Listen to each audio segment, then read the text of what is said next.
Sweet. Oh, let me take off my tape.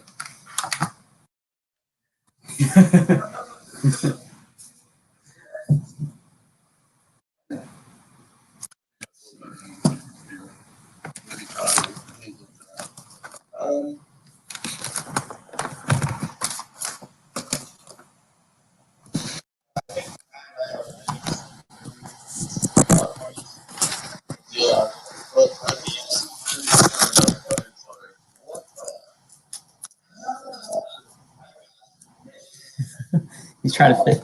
He's trying to fit too much stuff.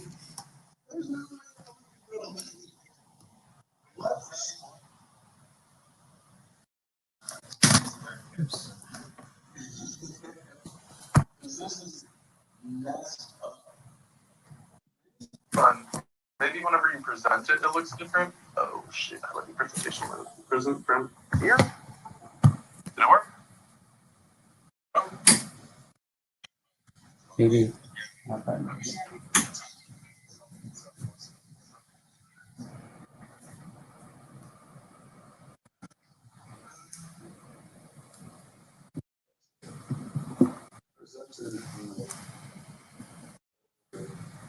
You guys can see the whole thing. Like where the lands and stuff.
Hello, everyone.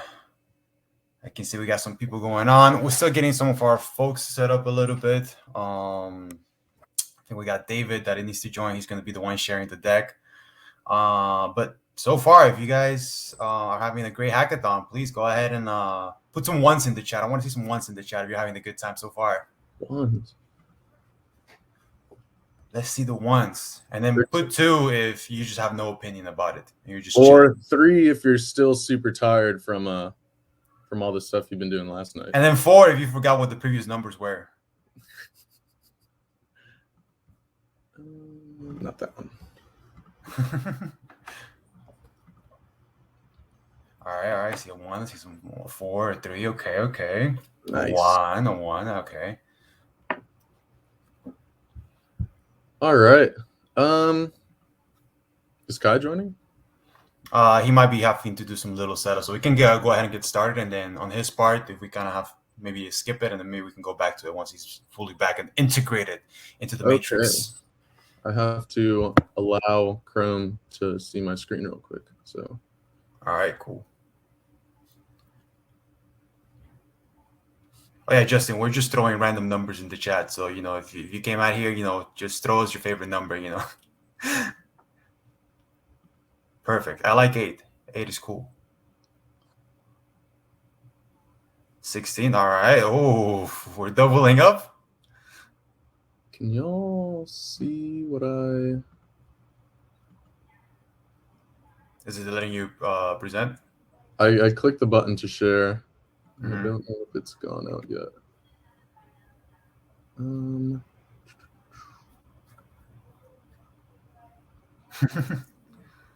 All right. So meanwhile, David is getting that set up. Just letting you guys know, we all work at Southwest Airlines. We work in different departments. And so what we're going to do in this workshop is we're kind of going to give you a little breakdown what the airline industry is, some of the technologies that we use, what are some of the challenges that we face, why we do need technology. It's not just as simple as, hey, I book ticket, I get ticket, and I get flight, and then boom, things are done. There's a lot of different things that go into that little pipeline. And so we're just kind of going to walk you guys through that process.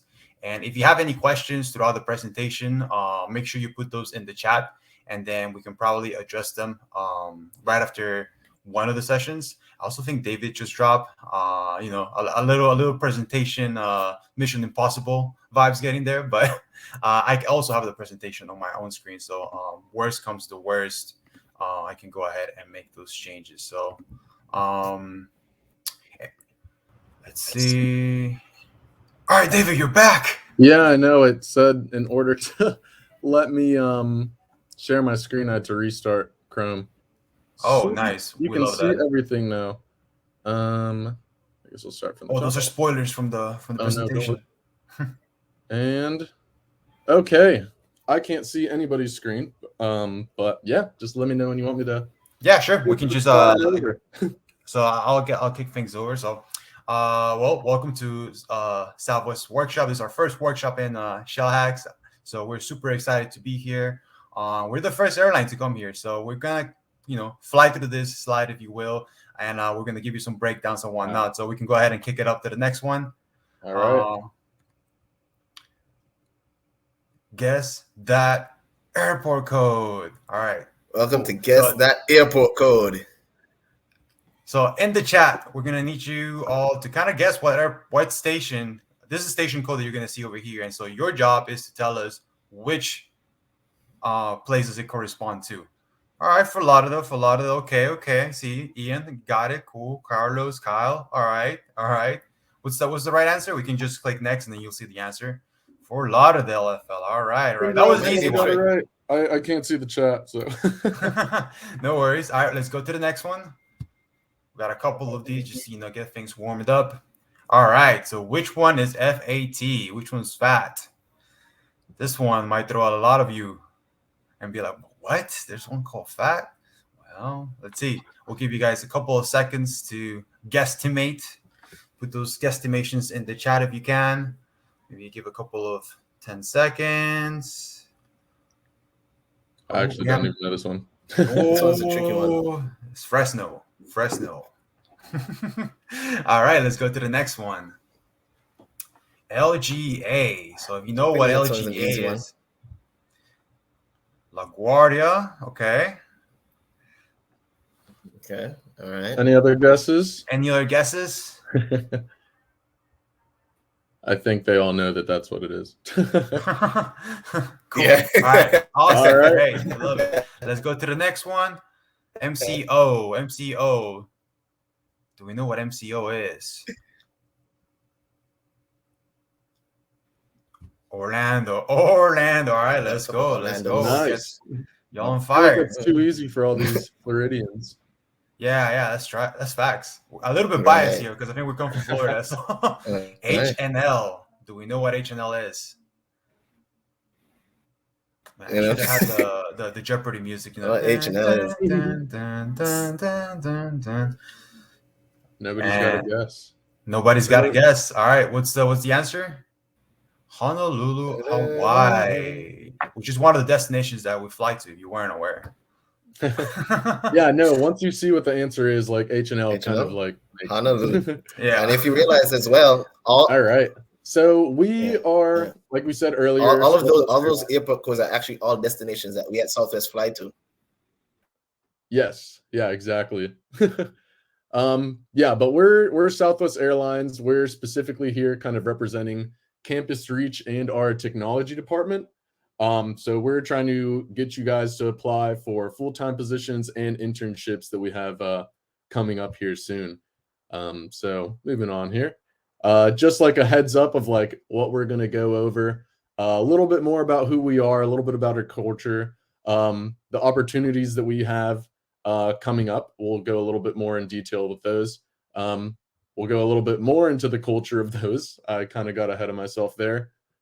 Details about our technology, what specifically are us for working on at Southwest, and then we'll have some time at the end for questions. So, yeah. Freddie, if you want to take this one. Yeah, sure. So just, every company's going to hit you with some stats. We got to hit you with some stats. So some of the stats that you're going to see here is that we're number 11 ranked in the Fortune's list of the world's most admired companies in 2020. We also, and I think everybody on the call can agree with, the no furloughs or layoffs in the 50-year history. And that is also including 2020, 2021 so far. So that's one of the things that I think personally, I'm super proud of this company. It was especially tough period. So the fact that we can kind of champion that, it's pretty awesome. And you'll see some other stats over here. We also have rank number 3 on Indeed's top rated workplaces, designated a best for vets employer by Military Times in 2019. And then we also have some top internship programs there. So we can go on to the next slide and then kind of give you a little bit more details about what the next things are. Who we are. So our purpose, you know that we're Southwest, but what is our purpose? So our purpose is to connect people to what's important in their lives through friendly, reliable, and low-cost air travel. What's our vision? Our vision is to be the world's most loved, most efficient, and most profitable airline. And we do that through the different work streams that we do and the way that we service our customers. Next slide. How do we achieve these purposes? So if you're thinking about applying to Southwest, it's very important that you kind of keep all these things in mind, because one of the things that you're going to hear about Southwest is culture. And so just as a heads up, kind of keep in mind all these things so you can kind of get an idea of what we're looking for when we talk about internships and full-time applications. So first of all, we accomplish all those previous purposes by connecting people. So it's no secret that airlines need to run efficiently. And, we don't want to delay your flights, right? So in order to do that, we got to be able to optimize routes. We got to be able to deal with different things that happen in the airline business, right? We also got to be able to provide you a friendly customer service. You got to remember the face. You got to remember how you were served. So that's part of the things that we need to champion as well. We got to be reliable. It's no good that we're able to serve you good on January, but then on February we were inconsistent. We don't like that. We like to be reliable. And last and foremost, we got to be low cost. We got to make sure that we keep our costs low, so that way y'all can also have affordable travel options. Our opportunity. So there's a wide range of opportunities.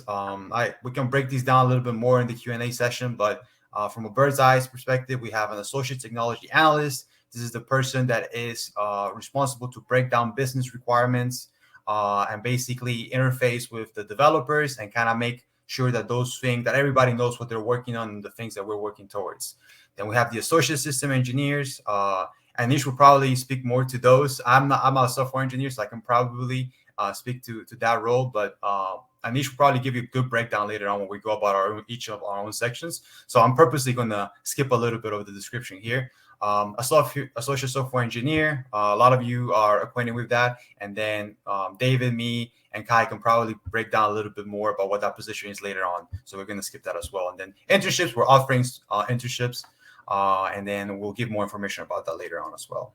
Yeah. One thing I want to note before we move on is that there's internships in all three of these roles, in addition to other departments around Southwest. So if you know somebody who's an accounting major and they are also interested in Southwest, we have internship opportunities for them as well. So one thing about being a college hire at Southwest is you're instantly part of this college hire and internship program here. So what that is once you get there, everybody's instantly a part of this. All of these people who have never kind of lived in Dallas before or know much about it are all like in the same area. They're all developing together, and you get to learn from each other and other people who have been maybe in the industry a year or two longer than you, and they'll help you navigate what it's like working in a professional setting, as well as setting up social events, just to have people mingle together and make sure that you feel that there's a community right from the get-go whenever you start at Southwest. A kind of an overview as to like how your first couple years would work at Southwest is, you know, there's a student's day that's part of the interview where you get to take a tour of headquarters, walk around, meet a couple of people, and we gotta tell you a little bit more about what we do there. If you are extended an offer and you come on board, there's a few kind of like general classes for all new Southwest employees that kind of let you know a little bit more about our history, about how to, you know, make requests on our Dash platform if you need to make a request for a new server or something like that. You get matched with a buddy who's somebody around your age that's from CHIP and been working for a couple of years to kind of help you navigate your first bit in a professional environment. And then there's a multi-day innovation workshop, like once you get started. It's in the spirit of a hackathon, but it kind of like throws you into the airline industry.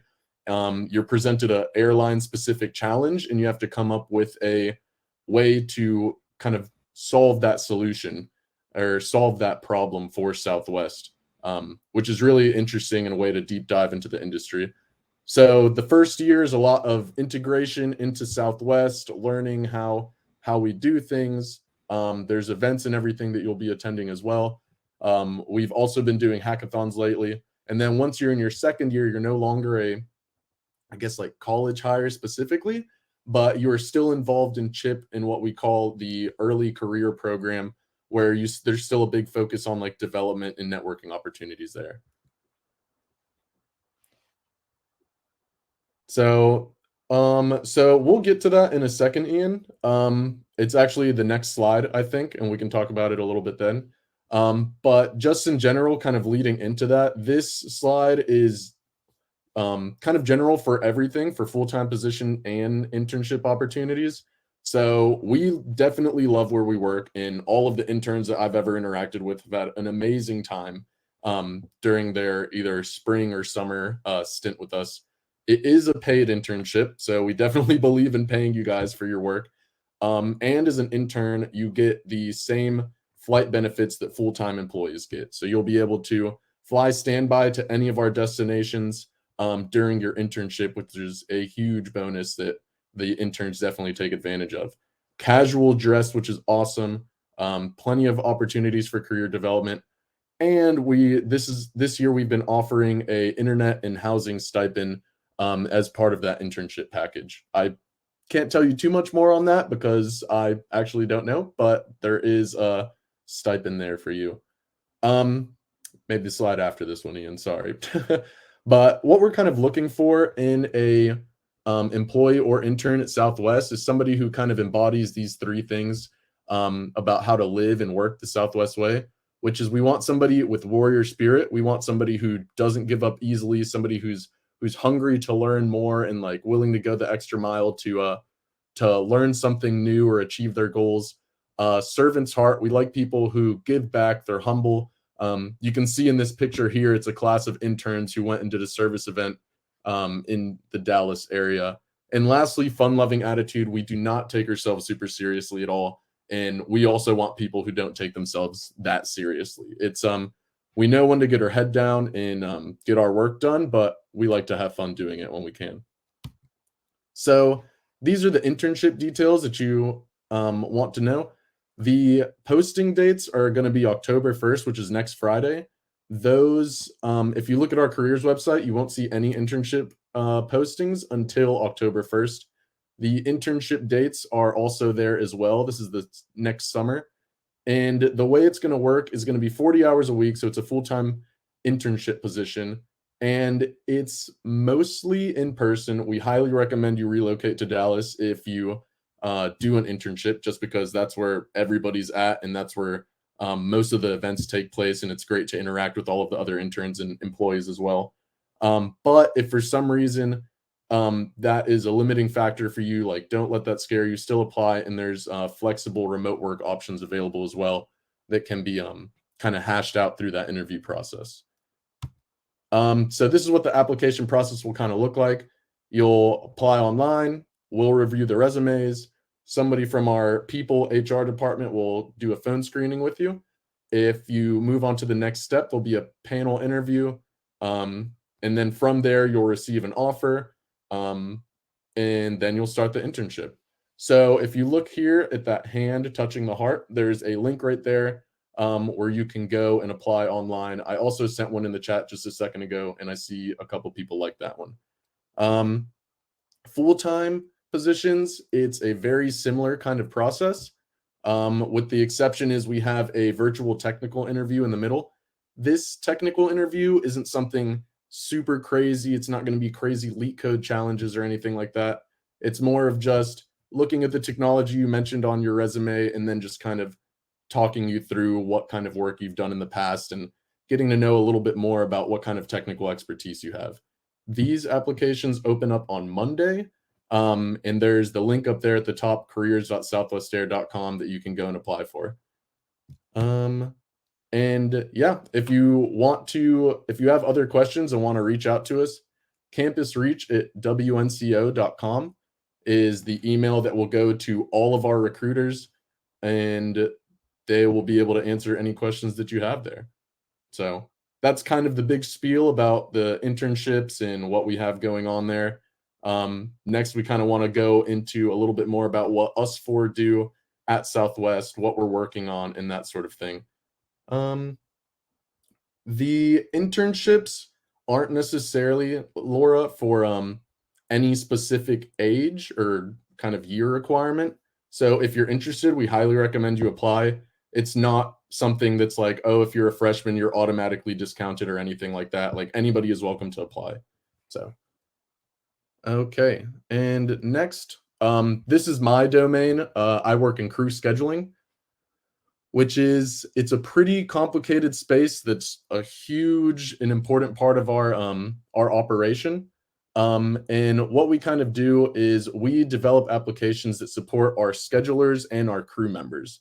So the schedulers are the ones who assign trips. They make adjustments to trips if there's some sort of irregular operations and a flight gets canceled or another one comes out of the blue. How do you staff these flights? And we also make applications for crew members to go and view their assignments, trade trips, trade assignments, and that sort of thing. So the schedulers use this application called the CSS client, and CSS stands for Crew Scheduling Service. You can kind of see this is what it looks like. So here, what we have on the left little window is a pilot, and these are what his flights are for the month of November. So one of the things that we have to deal with as well is if you look on those first two blue boxes, there's an overlap of trips. So we have optimizers that run in the background that look at all of the schedules for all of our crew members, detect overlaps like that, and then recommend solutions that will go and pick the best trip for the pilot and for Southwest as well. So they'll pick the one that gets them paid the most and the one that we have the most demand for, and help kind of settle those little disputes that come up every once in a while. On the right window is just an example of what a scheduler might be looking at whenever they go into a trip specifically. They can see the details of like when the flights take off, check legalities for that flight. They can see what that pilot is going to be paid on that flight, and as well as generate reports that people on the business side use for various strict like planning and things like that. On the crew member side, this is what their kind of interface looks like. So you can see in that kind of top left picture is a pilot schedule there. You can see his name is Joe Pilot. This is all random test data. And that's where they can view their schedule. In that kind of more complicated page on the right is where they go and bid and trade trips with other crew members as well. So these kind of windows, this runs in a browser, and I know they don't look that great, but the APIs that are behind this are used by multiple different applications across the crew space. There's another team in crew called Crew Mobility, and what they do is they hook into all of these APIs that we have, and they have a lot more modern like Android and iOS apps that use these APIs, which are what the crew members usually use. The main reason these haven't had like a huge update is because of like the challenges we have with different union contracts that need a certain amount of functionality that's been negotiated, and all of that is right there and available for them. But if they want a different experience, that's where all of the mobility apps come into play. So these are the applications and APIs that I work on. Moving on next, we have Southwest Partner Services with Kai. Cool. I think you should Yeah, be good. like you said, my name is Kai. Yeah, great, awesome. So I work on the Southwest Partner Services team, SPS for short. Next slide, please. And what I do as managers, and we offer as a service that can be paid for to our enterprise customers. So what I personally do is I work on SPS, our main product, SPS standing again for Southwest Partner Services, which is a suite of web services that corporate travel management companies, as well as any external enterprise partner can use it, cancel the ticket, put it on hold, anything that a single customer would do on our Southwest main booking website. We offer it as a service here using our API. As a software, and you'll hear that mentioned as well, as I develop new functionality for this API. I prioritize and resolve any outstanding defects that may occur on our API. I also oscillate with one of my other developers on the team, and we do stand-up. I'm sure a lot of you know about stand-up and agile methodologies. And I also support the partners that use our API when they're testing it, and help them to develop on their end their programs that are going to be calling our API. As our team, we work a lot with Southwest Business that goes ahead and recruits these partners for us to offer our services to, because we want to make sure that what we're doing stays up to date. And we have also a couple other teams with calls. Next slide.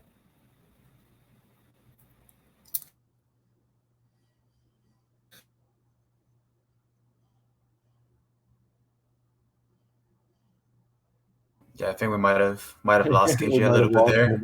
Yeah, he likes to leave people in suspense. It's a great person, but I think he's having some networking issues. So basically, I think we can just kind of read it off his slide, and then if you guys have any questions, you can always put that in the chat, and then KJ can probably address those as well. So as he's been going over his applications, basically a web application that they do, and the use case. I just had to drop it for a second. Huh? He's back. He's alive. He's alive and lagging. Oh no, now he's gone again. All right. Yeah, Yeah. I've heard of this application a little bit. I don't know as many details as Kai does, but this kind of diagram explains pretty much the gist of it. I'm just going to go okay. ahead. Oh, okay. No, you can go ahead now that you're back.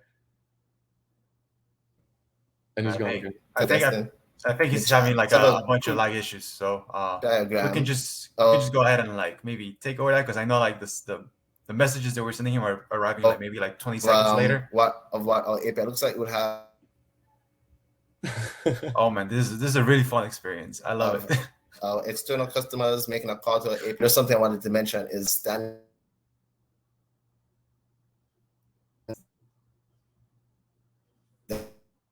That used by not just Southwest, but all airlines, and our XMLs and all of our responses have to apply to that. Next slide. If you have questions about this slide, put them in the chat.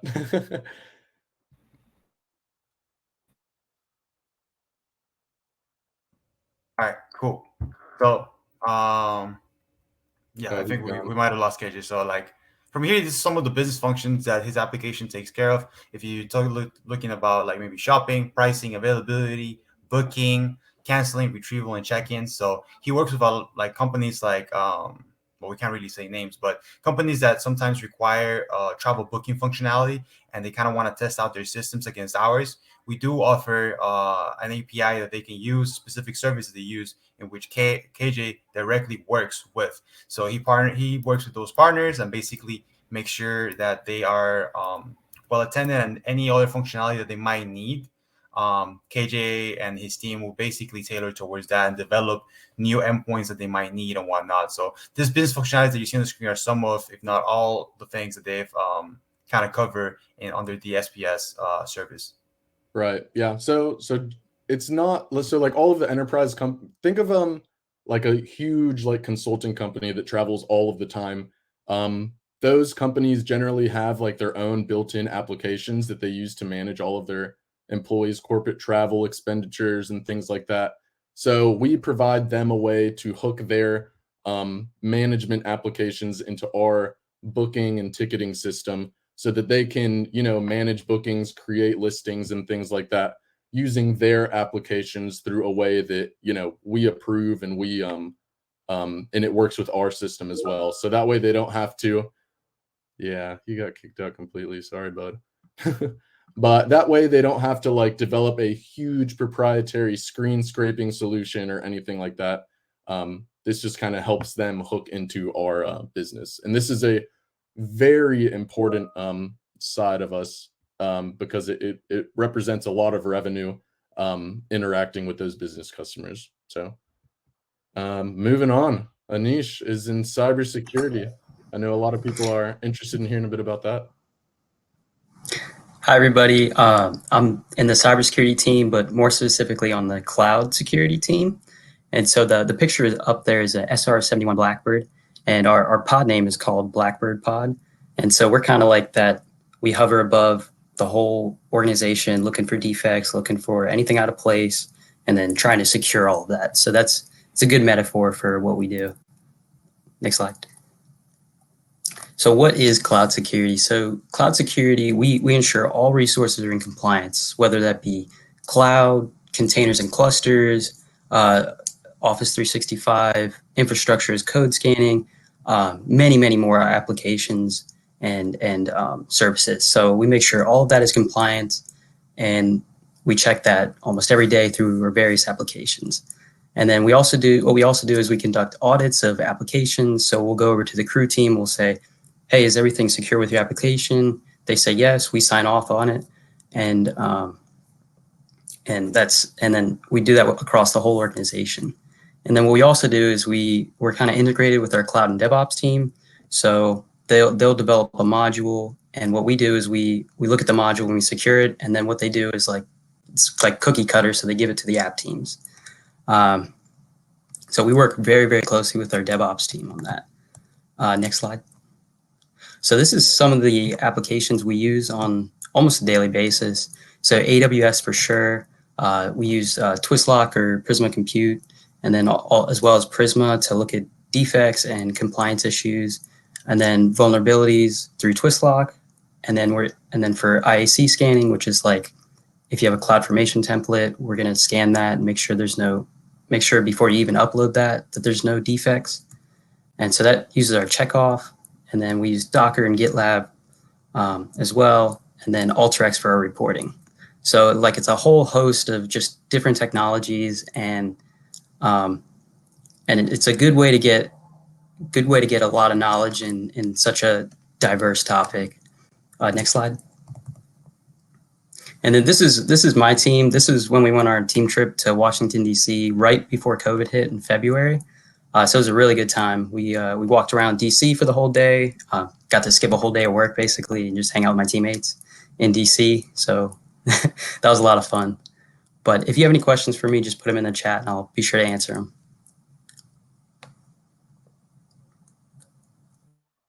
All right, so my name is Freddie, and I work under air operations. So basically anything that deals with scheduling flights and essentially giving those updates to the rest of the company. So as you see, we're presenting kind of like different sides of the company. While it might seem separate, we definitely are very much like integrated with each other. So our part is no less important than their part or anything like that. Everything is just as crucial. Our part is basically to make sure that we not only process different things that happen during schedule. For example, you might have seen why your flight got canceled. It might be because of some weather issue. It might be because some flight needs maintenance, or it might be some other reason, right?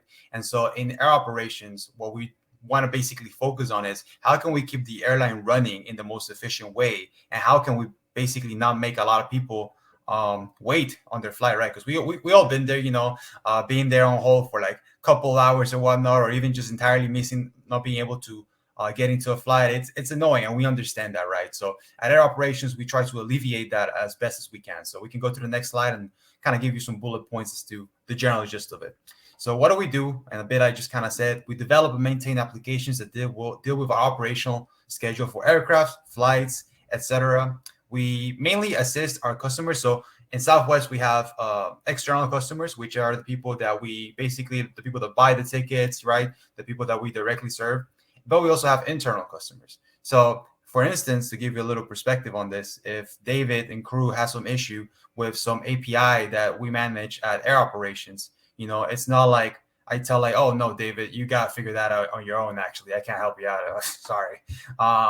It's not like that. So the same way that we serve our external customers, people that buy the tickets, we also treat the same, we also give the same type of treatment to our internal customers. So we very much are always in communication with defects and whatnot. And that is to kind of give you an insight as to why we say that when I say that the dispatchers and the SODs, or superintendent of dispatchers, are customers, those are people that are in the company. So they're internal customers as well. And these are the people that mainly use the applications that we make. And I haven't gone over the application yet that we use. I'll go over that in the later slide. But to give you also some description, because some of you are like, oh, well, what's a dispatcher? What's a superintendent of dispatcher? Does it have to do with the control tower? Like, what is this all about? So a dispatcher is essentially somebody that looks at the day-to-day schedule, how the operational day is going. Like, hey, oh, we got a Miami flight that seems to be like it's gonna make it on time, okay, but there's a little bit of some alerts that we're seeing over here. Maybe we got to keep some more eyes on there. And then if they see something that is really, really alert worthy, then they'll need to start kind of orchestrating a call to make some changes to the operational schedule. So this is when we're kind of thinking of, or almost deciding that we need to change some things in the schedule, so that way people don't get affected as much. And that's where the SOD, or superintendent of dispatcher, comes into hand. This is the person that gives the green light, essentially, to say, hey, yes, we want to make those changes to the schedule. We want to make sure we've gone this way with this particular solution, so we're gonna make those changes, whether it is to like reroute some planes, whether it is to put some aircraft out of service, whatever that thing might call. We basically make a solution for that, and then the superintendent of dispatcher green lights it, and that effectively gives you the, hey, your flight has been canceled, but there's another one that we can get you in. So that's a great part of this. We don't just cancel it. We also try to give you a better suggestion as to, so that way you can still make your destination and you're still on time, which is what we want to be at.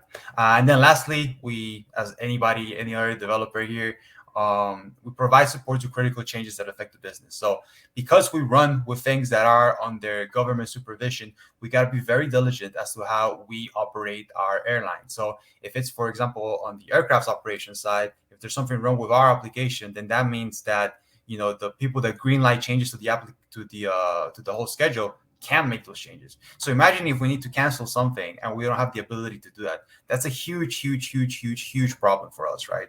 So we got to be able to provide help with those applications, and we got to make sure that we're on top of that and we provide service 24/7 to some of those things. That doesn't mean that you are 24/7 just listening for things. We have a way that we shift responsibility with the developers in the teams and whatnot. So that way you're not always kind of like, oh my God, am I going to get a letter or not? We always have a team dedicated to certain things, and we shift responsibilities as needed. Next slide. So now, this is my fault. The picture might have been a little bit too small, but what you're seeing over here is what we call UpSuite. UpSuite, and I think KJ went over what a suite of applications is, but UpSuite for us is essentially another suite of applications that encompasses anything that a SOD might need or the dispatcher might need. So whether it is that you want to view the aircraft schedule, or you want to see where, you know, what flights are scheduled for a certain station that day, here on the right side, you can see all those different little flights for Miami. And this is a test environment. So not all those things are like actually super accurate, but they'll give you sort of like what they will look at data and whatnot. Typically, you will see a bunch of different colors. You will see a bunch of different things that would indicate certain statuses on the flights.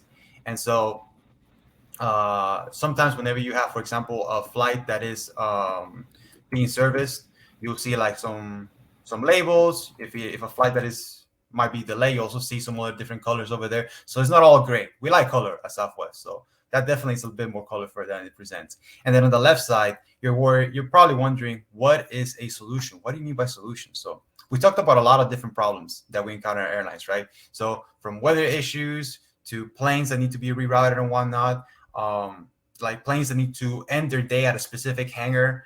And so all of these little things we have to basically combine to a melting pot, right? And we have to basically tell the system of dispatcher, hey, here are your options.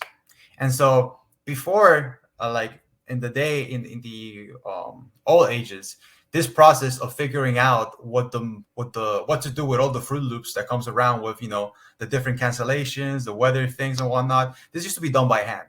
So imagine this huge chalkboard that is just like a grid of events, a grid of things, a grid of flights. And so in this thing, they were used to, by hand, basically track down, okay, so if we cancel this one, what do we need to do with the other flights that are scheduled, with the passengers that are scheduled for this flight? What do we need to do with that? So they used to do a lot of these manual computations. And so when we were able to upgrade our systems, we were able to provide a service that allows us to kind of give some input to a particular service, and then we can get a huge amount of options as to what the dispatcher can do, and they don't have to manually do this every single time, because it would take a couple of hours to do that. Well, now it takes like less than 5 minutes or so. And so those solutions that you see on the left side are suggestions that are being done, that the dispatchers basically are being suggested by our application to do, and they are ultimately the ones that can give a green light whether a solution is good to go, meaning that this solution is going to do some cancellations, it's going to reroute some planes, or if they don't want that and they want something else, they can also add those parameters as well. And lastly, there's other functionality incorporated into this big UpSuite UI that you see over here. We have ways to, you know, be notified when there's like tarmac delays, which is a huge thing in our business. If there's some regulations as to how like a plane can be in the tarmac, and you know, if we stay there after a certain amount of time, we get billed a lot of money. So we don't want that. So we definitely have systems in place that notify us, and the dispatchers need to be aware of these things. So hopefully that gives you a little bit of overview about what aircraft operations is.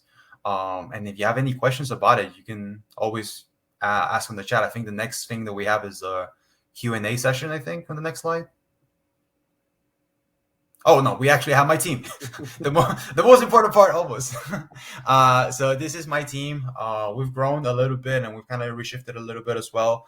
But yeah, essentially that's us kind of going in some outings to the lake.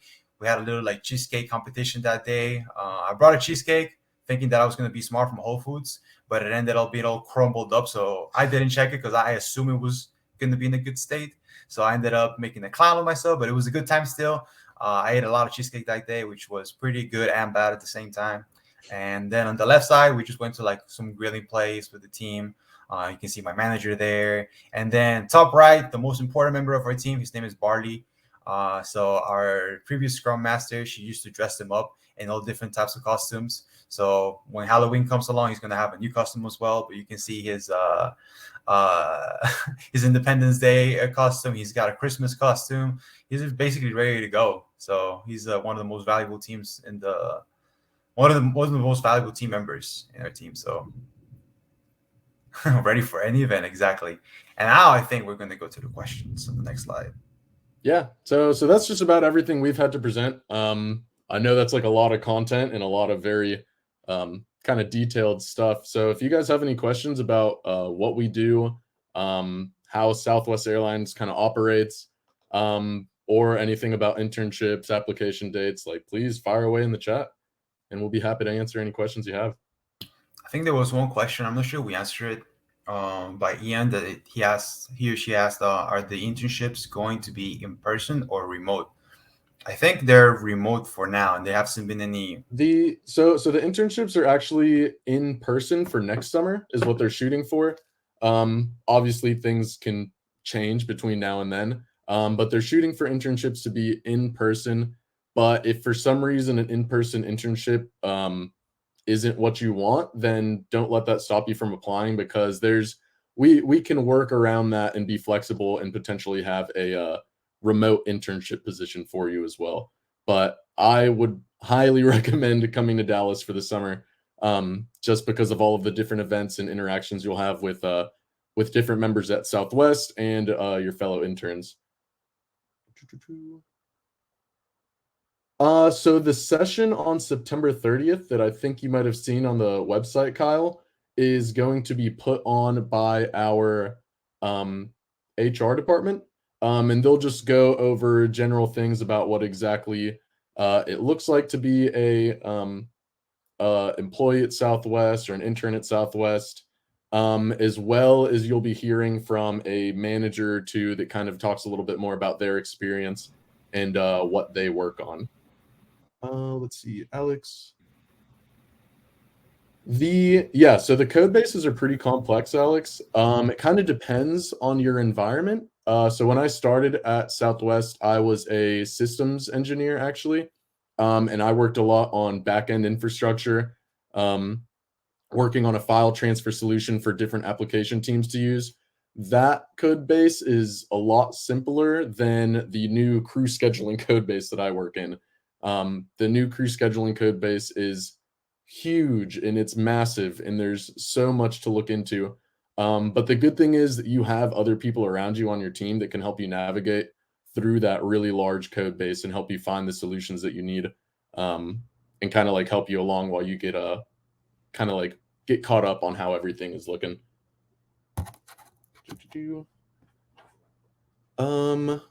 Anish, do you have anything to say for Jessica there? Yeah, definitely. So when I graduated with a cybersecurity degree, but they didn't really ask me about that. It was more of the technologies have I worked with, what hackathons I went to, what did I do in these hackathons. They asked me about Linux. I would say for my manager is kind of looking for cloud people, but we're just on the cloud team. So he said, make sure to focus mainly on whichever cloud you want. So that whether that be like Azure, AWS, Google, there's like tons out there, but just have a working knowledge of it, but be able to speak to it as well. That's mainly what my team is looking for. But there's so many facets of cybersecurity. So there's like network security, there's threat intelligence, risk and compliance. You really just got to narrow down what you want, and then just kind of specialize in that field, and you'll do great. Yeah. Annika, we don't have winter internships. I don't think we ever have had winter internships, but we do have a spring internship that is kind of more of a co-op. In previous years, the applications for that coming in 2022 have already closed. So summer 2022 would be your next best bet for a internship. But we will be having spring internships after that in 2023 if you're interested in applying for those. Alexis, we do offer relocation assistance and reimbursement.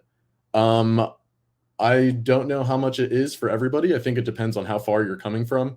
And I don't know if it's changed in the amount since I was hired on. So yes, we do offer assistance and relocation reimbursement. So what skills can I learn or practice for a systems engineer's internship? My skills and knowledge are very basic right now. So maybe, I think Anish just went over that a little bit, but maybe you can just kind of talk about it a little bit more. Yeah. For an internship, I would expect that your skills are going to be basic. They're going to be like just right out of school, not going to know enough to get by, and that's what we're looking for. We're looking for people who want to learn, who have a willingness to learn. So I wouldn't let that hold you back. But if you want to practice, just watch YouTube videos. That's what I did. Or we can get some certifications or something like that. But for right now, I'd say you're in a good position. Yeah, specifically like types of skills from when I was a systems engineer when I first started was Unix and like Bash scripting came in handy quite a bit. So the more familiar you are with like a Linux command line or a Mac command line, running those types of scripts and just navigating a Linux system, the better off you'll be in that space. So for systems engineer, there's a lot of that kind of scripting aspect there. So that'd be a good thing to brush up on. So I don't think there's a technical interview in the internship process. Yeah, no problem, Kyle. But Alex, I don't think there's a specific technical interview as part of the internship process. But if you have any technical skills on your resume, like if you say you know Java really well, or you have a project on there where you worked with Python and Flask or something like that, just be prepared to like answer questions about your projects and the skills you listed on your resume, and kind of like walk somebody through the decisions you made in a project, why you did things, decisions you made during it, things like that. But it's not a like technical, here's a whiteboard in 5 minutes, now come up with this crazy solution using, I don't know, Dijkstra's algorithm or something like that. So you don't have to worry too much about anything like that. Yeah, and then something that I'm pretty sure a lot of y'all in the call are acquainted with is so we talked about system engineers and we talked about the software engineers, right? But there's also technical analysts, and they are a very important part of our workflow as well. And the reason why I want to mention is because when I was in y'all's shoes, one of the misconceptions that I had was that it was either you're going to be engineer, you're going to be doing code at the end of this. You don't have to, if you're still passionate about tech and you want to be involved, you don't have to code right away or anything like that. There is positions where your tasks, maybe you're not good at the coding part, but maybe you're good at, listening to requirements and breaking those down to other people. Maybe your organizational skills are like really, really good. That is something that benefits if you're in the technical analyst role. If you're able to see technical stuff and break it down for other people to understand, and that way you can communicate that to the people that are going to be working on the stories, that is also a huge, huge, huge plus that you can have. And if that's something that interests you as well, we also have roles for that. And no one is less than the other one. They're just as important in the flow of just making good software. Me as a developer, I can go ahead and, try to interpret what the business wants. But ultimately, I'm a little bit biased as to how things might be done in the code wise, right? Like I'm like, oh, I'm listening to the business and like, well, this color has to be blue. I'm like, well, I can make it so it can be any color. No, it's literally going to be blue. And I can be, very biased about my implementation of how that color is going to be. But that's why you have somebody else that tells you, hey, no, there is a reason for this. right? We're doing blue because of this or whatnot. And obviously, I'm super simplifying the requirements. We just don't do color things, right? We do more complicated things. But to give you an insight, that the technical analyst is huge in breaking down those problems. So that way, developers can very easily just get hands-on, right? And they don't have any questions about the things that they're working on because it's just so clarified. So for any of you guys in the call that are feeling like code might not be for me or cyber might not be for me, there is other options in the field. If you look at, for example, in other companies like PM roles, right? Or when we talk about product owners or scrum masters, those are all part of the tech process, right? So whatever thing fits your skills, your strengths, make sure that you're also looking out for that. Definitely. Anybody else have any questions in the chat there?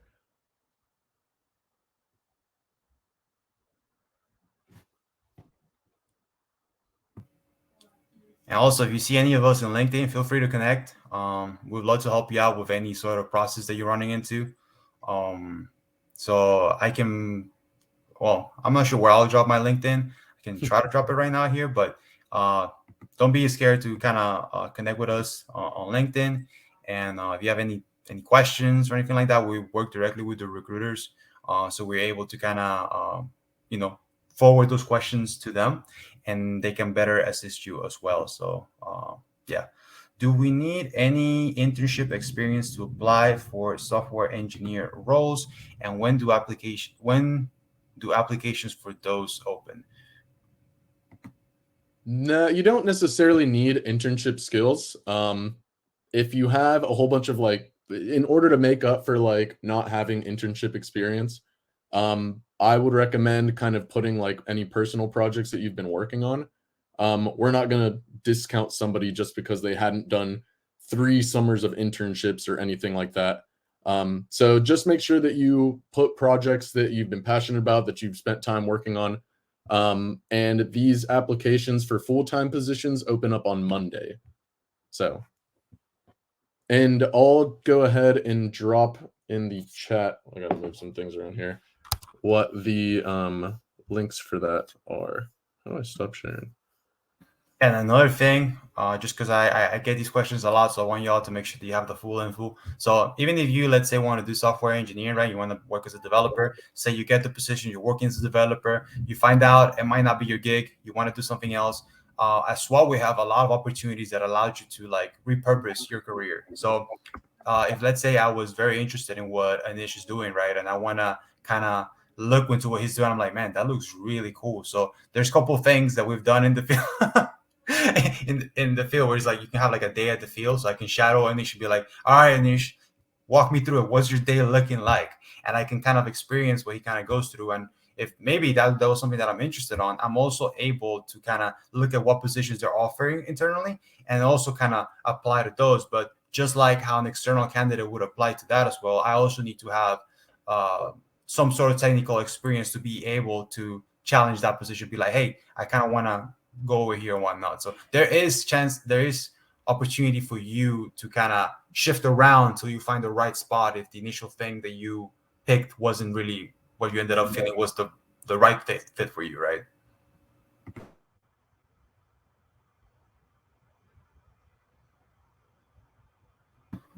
I'm sorry to ask again. So can freshmen apply for the internship? I believe anybody can apply to the internship. Yeah, anybody can apply. We're not going to stop you just because you're a freshman. So I think the only restriction is you have to be able to work in the US, right? So yeah, you do have to have, we aren't doing sponsorships at the moment for internships or full-time positions. So that's just something to keep in mind.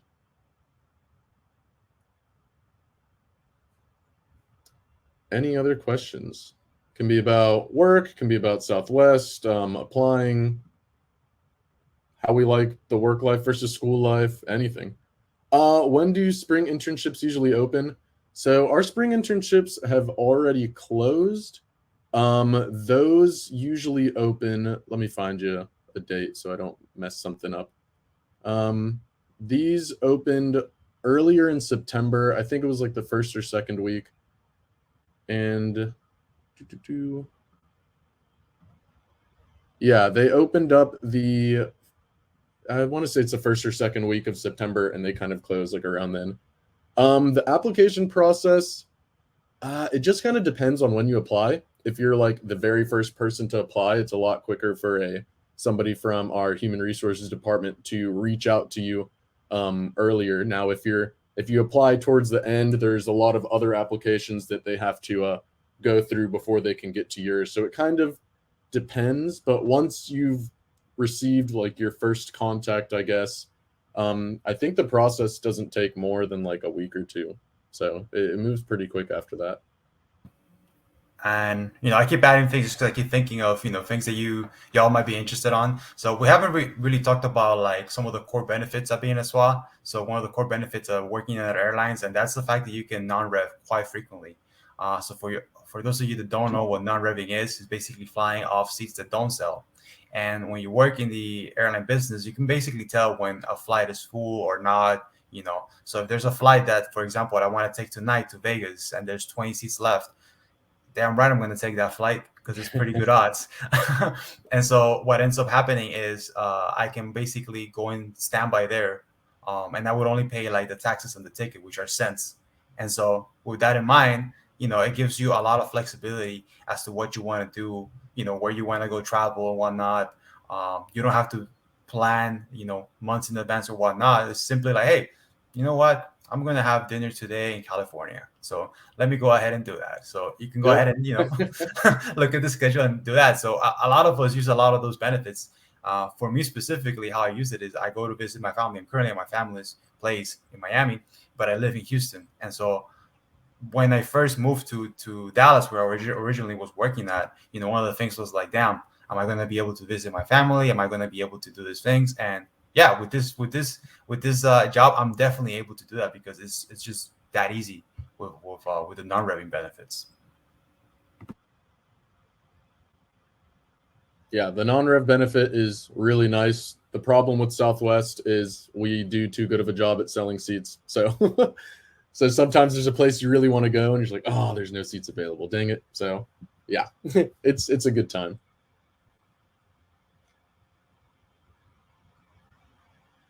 I personally am a big fan of like all of the other people at Southwest. I know that sounds kind of cliche, but it's definitely true for me.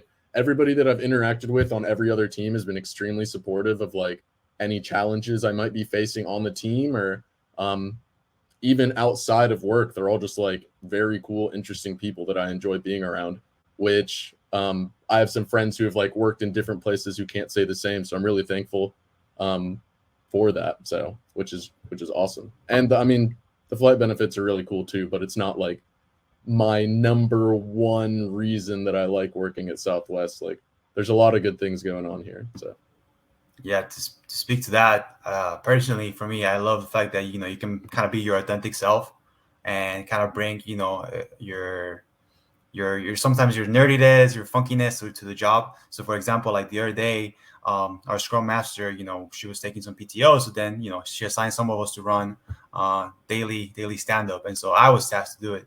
And so one of the cool things is that, I was able to kind of give my own twist on it. So I ran stand-up like I was giving, the weather forecast and a news show.